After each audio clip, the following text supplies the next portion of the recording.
Welcome back to the Dean's Institute. This is in continuation to the series where we are learning how to do treatment of entries given in a non-profit organization. Let's see how to treat depreciation once it's given. Depreciation, they may give it in two types. Number one is directly they might have given the depreciation amount in the adjustments. So here no need for any calculations. You don't need to calculate how much depreciation should be charged because they've already given it. So in this case, you directly take the amount and write it in the expenditure side under the particular heading. And depreciation where percentage is given. Let me show you some examples for you to understand. Now let's see. Invariably, they give it as a percentage. As you can see, depreciate buildings by 10%. So buildings is over here and 10% is given. So we have to calculate 10 divided by 100 into 70,000, which is 7,000. But at times, here also they've given as a percentage. Sports material as 20%. But sometimes they give as a absolute value. Depreciate sports material by 5,000. So whatever sports material is there, you have to minus it, minus 5,000 from this. Okay, so that's the first part of it. Now there's again three types which come from here. Now let's see what that is. If depreciation percentage is given and there is no asset entry in the payments account, what I mean to say by that is, now like you can see furniture over here, there is no entry. Okay, there is an entry by furniture with the name furniture. Let's see something else. Sports material is also there. Yeah, investments is not there. Can you see? But it's irrelevant in this case. Let's take another example.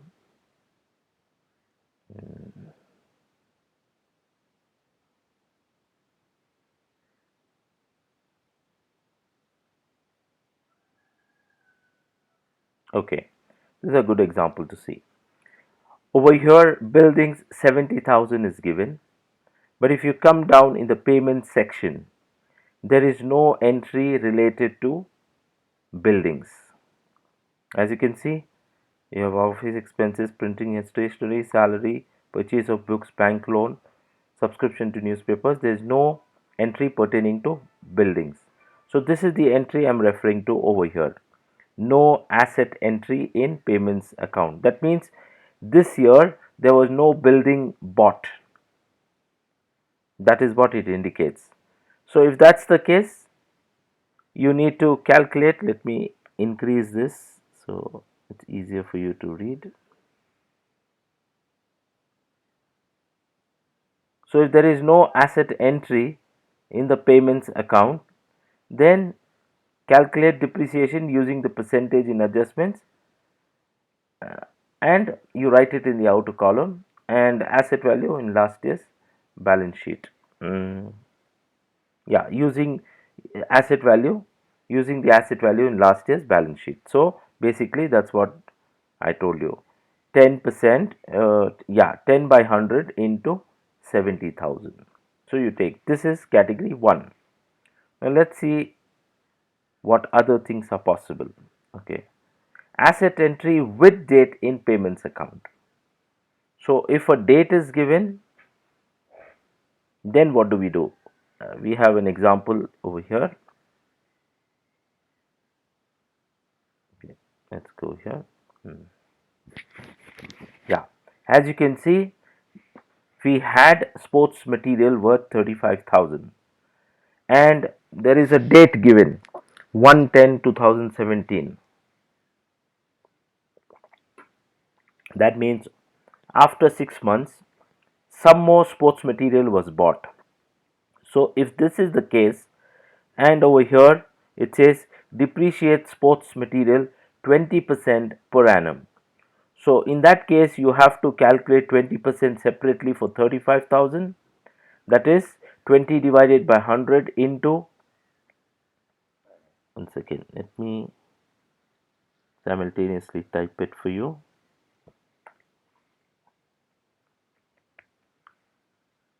Okay.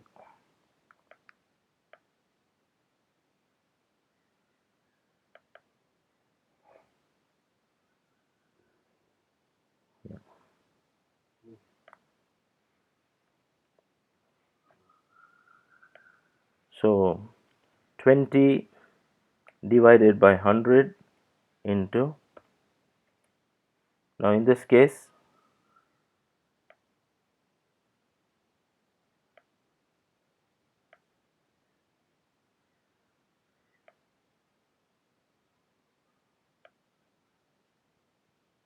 now in this case 35,000. So which is 70%, 7,000. The answer will be 7,000. I reduce the font a bit. Yeah, 7,000. So you need to do this calculation inside. You mention depreciation on sports material.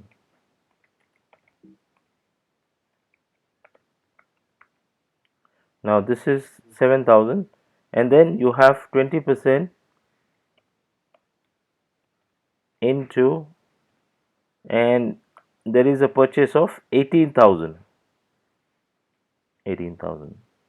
But this time you have to say 6 by 12, or you can say 1 by 2 also. So 20%, 3,600, half of it is 1,800. So the total depreciation you're going to write outside, that is 8,800. You will add both these values. Okay, so this is how it works. So this is the second category. Second category, it's talking about asset entry with date in payments account. As we can see, just a second.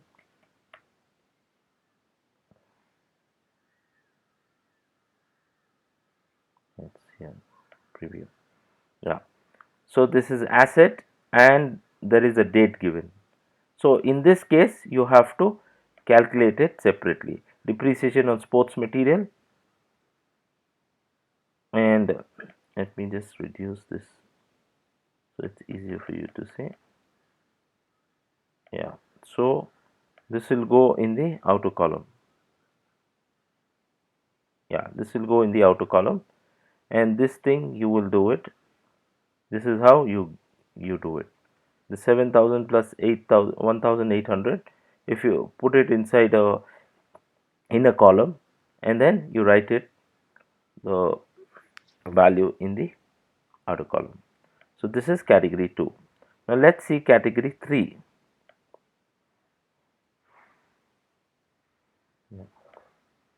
Category 3 is asset entry without date in payments column. So there is no asset entry. So here let us read this. Calculate using percentage in adjustments asset value in the last year's balance sheet. That's what we did. This is, yeah, this is what we are talking about here. We took 35,000 from the balance sheet and we calculated using the percentage given in the adjustments. So we got this 7,000 rupees. Now calculate using the percentage in adjustments asset value in the payments account. So this is 20% and 18,000, and since it was 6 months, so I have done 6 divided by 12 because there are 12 months in a year. So if it is 9 months, then you will write 9 by 12. If it is 3 months, you will do 3 by 12, so on and so forth. Okay, so and then add these and write it in the outer column. So this is category 2. Let's see category 3. Category 3 is asset value in last year's balance sheet plus this year's payment, uh, yeah, asset entry without date in payments account. Let's see example for us to understand. Okay. Yeah. So this is a classic example. Here there is they have given sports material 16,000, and there is another entry purchase of sports material 6,000. Now there is no date over here.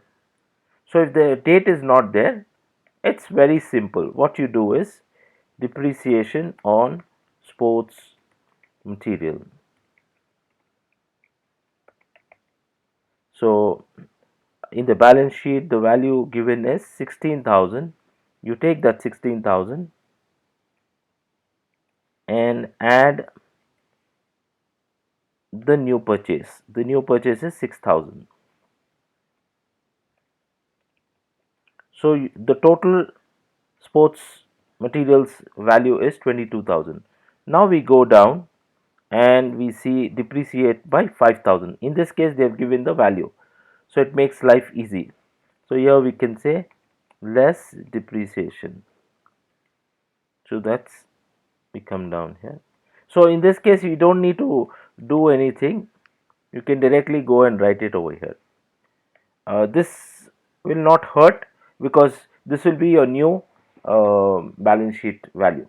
But for example, let's take in the case that they have given percentage 10 by 100 into 22,000. So your value will be 2,200. So since they have already given us the value, we are going to write the value directly.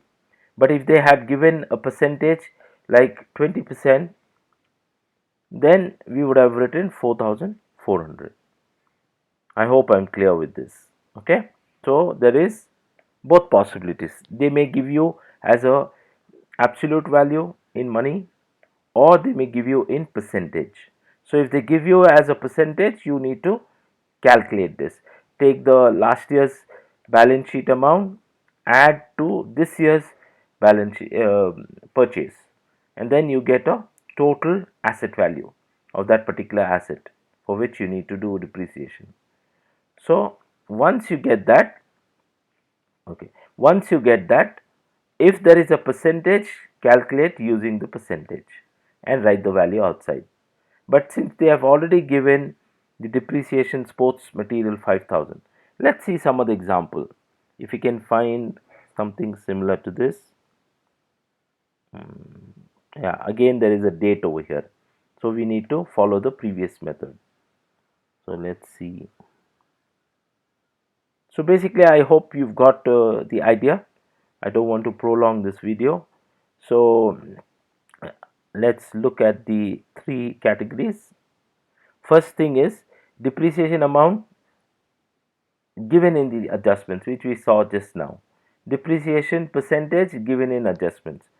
In this there are three types where there is no purchase. There is a purchase with date and there is a purchase without date. So if there is no purchase, you calculate using the percentage value from the balance sheet, last year's balance sheet, write it in the outer column. If purchase is there with a date, so you separate that. Calculate separately for, like we did over here, calculate separately for last year's amount and this year's amount. And you have to be very careful with this. Particularly students make a mistake in this, where they will not write the months. They will consider 12 months. So then this would have become 3,600, which is correct, wrong. The whole idea, they have given the months, the date is for you to calculate, because you cannot charge depreciation before you have bought it. You bought it in October, so you cannot charge it for April, May, June, July, August, September. So from the date you purchase, you need to start calculating depreciation thereon. So that's the reason you have to be very careful. So the number of months is very critical here. A, in this case you separate it, so you calculate separately for the value given in the balance sheet and for the value given in the payments account, that is purchase of that asset this done this year. But you should also be very careful about these months, and then add them and write it in the outside column. Now in this case, without a date, if they have given, invariably you will get this one, but sometimes you may also get this type, asset entry without any date. So in that case you need to add both values of both the assets, one given in the balance sheet, second given in the adjustments, add that, and if a percentage is given, you calculate using that percentage. But if they have given the value in the adjustments, absolute value in money, then you don't need to do any calculations. You can directly go and write depreciation on sports material. You can write the amount. I hope this is clear. It's bit little long, but still, in order to make things easy for you, I tried to complete everything in this video. Thank you so much for watching. If you've not subscribed so far, please go ahead and subscribe. Share it with your friends. Help mm, this mission to ensure that education is available for all. So for that reason, all it takes is a click of a button. A, you can subscribe. B, you can share. You can also leave your comments, and so that we get to know uh, what you're feeling about this whole course. Thank you so much. See you in the next video. Bye for now.